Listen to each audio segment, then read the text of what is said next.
You have that brilliant idea, that project you know could change everything. The plan is perfect, the goal is clear. But it's still just an idea. Days turn into weeks, and the perfect moment never arrives. What if I told you this isn't about laziness, but a series of hidden psychological traps designed to keep you safe and stagnant? In the next few minutes, we're not just going to expose these traps. We're going to give you the keys to dismantle them one by one so you can finally start taking massive action today. Welcome to VF Growth Tutorials.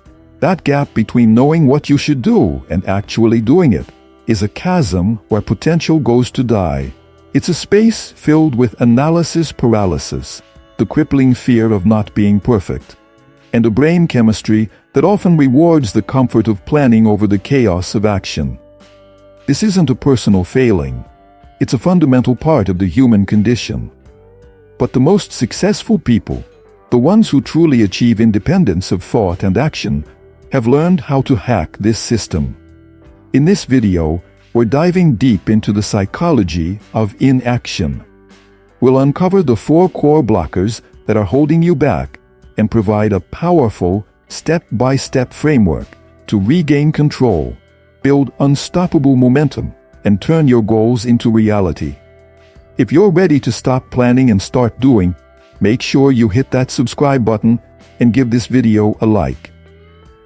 Let's begin the transformation. The deceptive comfort of analysis paralysis. Let's start with the most common trap, the illusion of progress. You feel productive when you're researching, planning, and strategizing. Your brain releases a little bit of dopamine, rewarding you for preparing. The problem? Your brain can't easily distinguish between the satisfaction of planning to do something and the satisfaction of actually doing it. This is the core of analysis paralysis. Consider the story of Alistair, a brilliant, aspiring entrepreneur. For 2 years, he's been working on his perfect business plan. He's bought every course, read every book, and built spreadsheets that could model the global economy. His plan is flawless, but he has 0 customers, 0 revenue, and 0 product because he's never launched. He's addicted to the certainty of planning and terrified of the uncertainty of the market. He's stuck in a loop of endless preparation. This happens because action is messy. Action invites feedback, criticism, and the possibility of failure. Planning, on the other hand, is safe. It happens in a vacuum where you are in complete control. To break free, you must wage war on the scale of your plans.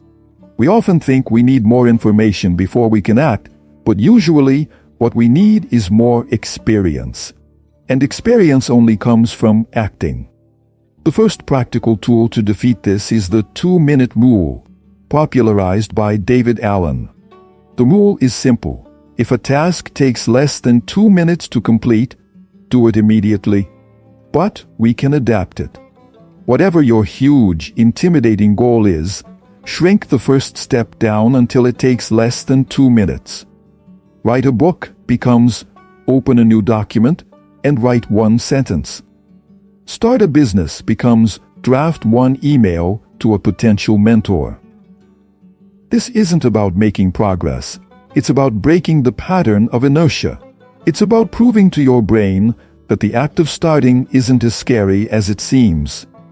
This tiny action short-circuits the paralysis loop. It moves you from the world of theoretical planning into the world of practical reality, which is where real growth happens. So, what is the 2-minute version of your goal? Don't just think about it. The moment you have the answer, pause this video and do it. That's your first step towards reclaiming your momentum and achieving true independence of thought. Deconstructing your deepest fears. Now, let's talk about the monster under the bed. Fear. We all intellectually understand the fear of failure, but it's a much more complex beast than we admit. It's not just one fear, it's a hydra with many heads. There's the fear of judgment. What will people think if I try this and it doesn't work? There's the fear of wasted resources. What if I invest my time and money and have nothing to show for it? And then there's the surprising, insidious fear of success. What if it works? Can I handle the pressure? Will I be able to maintain it? This complex web of fear keeps us frozen. Let's look at Ilara, a gifted painter. She has a vision for a masterpiece in her mind, a symphony of color and emotion. But her canvas has been blank for 6 months. Why? Because she's terrified that the painting on the canvas will never live up to the perfect vision in her head. By not starting, she preserves the perfection of the idea. The moment the brush touches the canvas, the potential for imperfection becomes real. This is the artist's curse, but it applies to everyone. The report you need to write, the difficult conversation you need to have, the company you want to build, they are all perfect in your mind. Action introduces the risk of a flawed reality. The solution is a radical reframing of the purpose of action.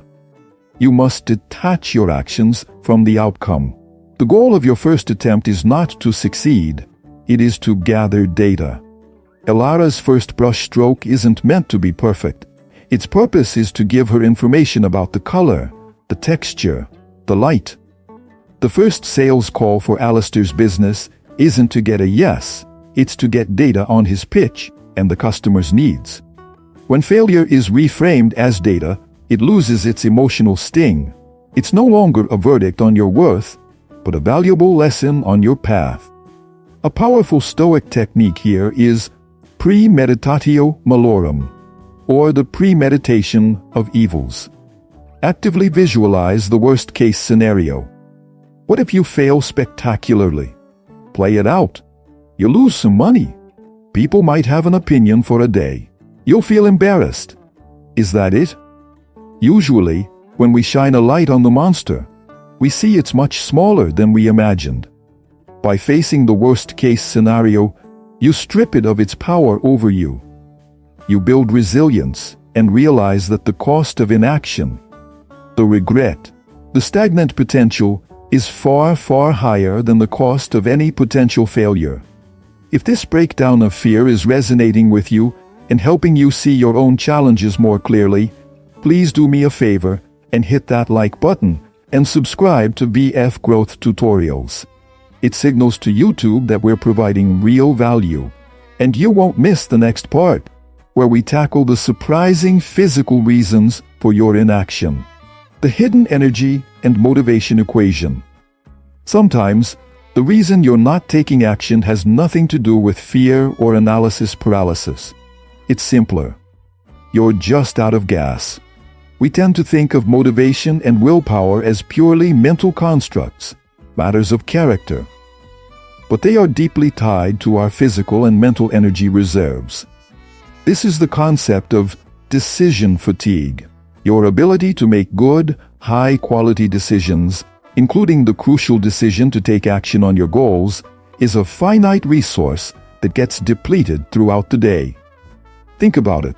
From the moment you wake up, you're making decisions. What to wear, what to eat for breakfast, which route to take to work, how to answer that first email.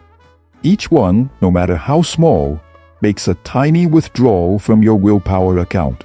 Let's consider Marcus, a high-level project manager.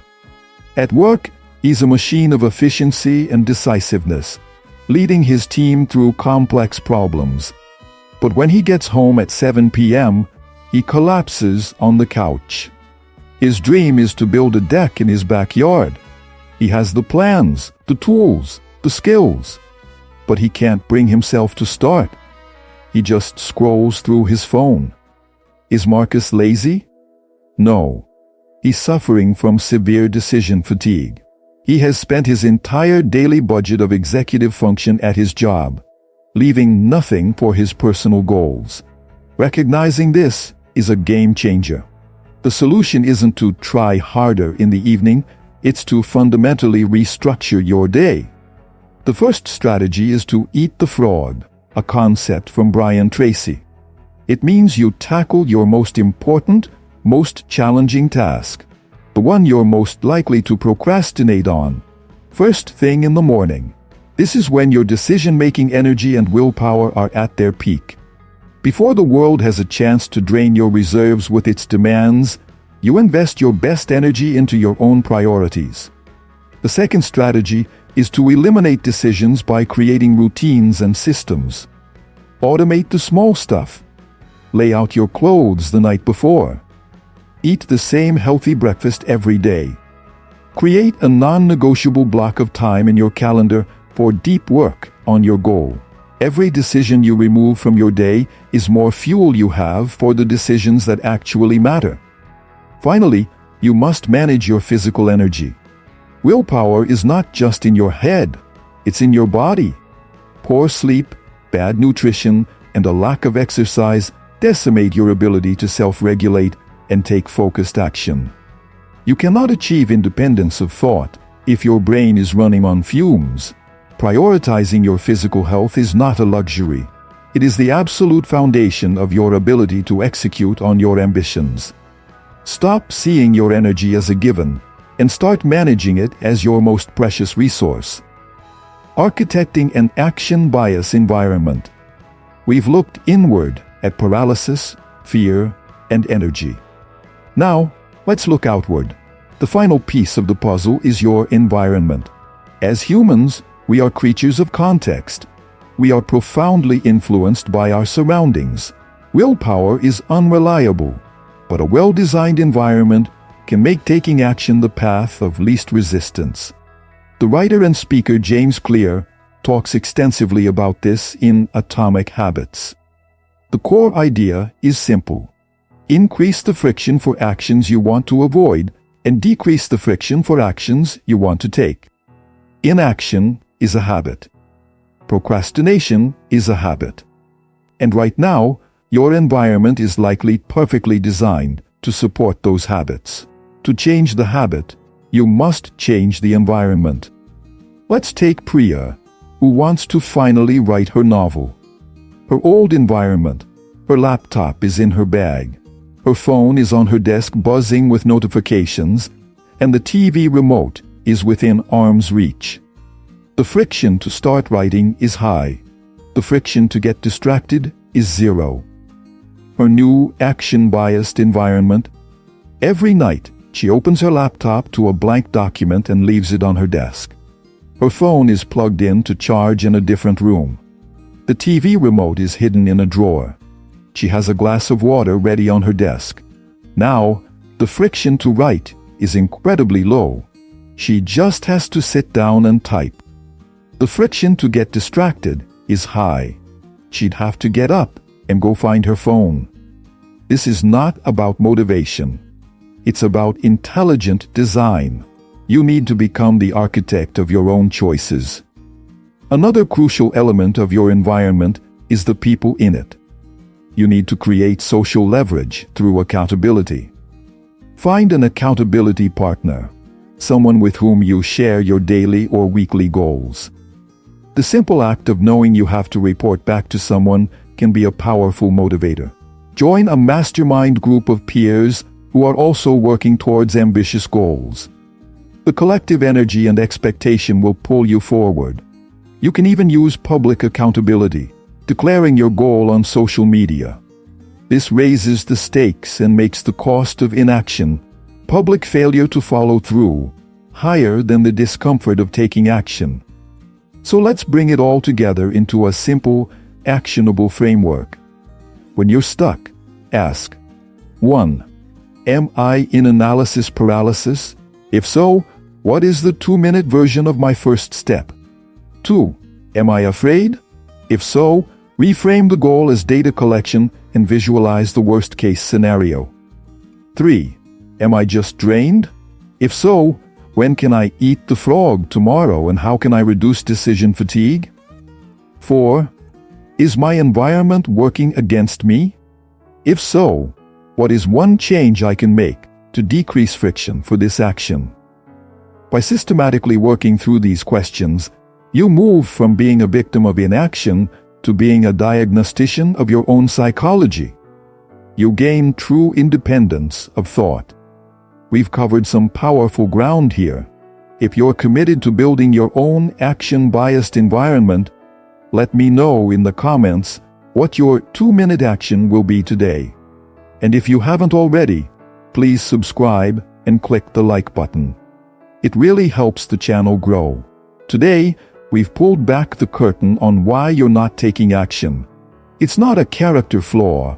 It's a combination of 4 distinct forces: the deceptive comfort of analysis paralysis, the complex web of fear, the hidden drain of decision fatigue, and an environment designed for distraction. But knowing this is only half the battle. The other half is action. We've equipped you with a framework. Shrink the first step to 2 minutes, reframe failure as data, manage your energy like a precious resource, and architect an environment that promotes action. The power to change your life doesn't lie in the next big plan. It lies in the next small, immediate action. Your journey to unlocking your full potential starts now. If this video sparked something in you, please help us spread the message. Hit that subscribe button and turn on notifications so you never miss a tutorial. Give this video a thumbs up to help the channel reach more people. Most importantly, share your commitment in the comments below. What is the one small action you will take today? And share this video with one person you know who needs to hear this message.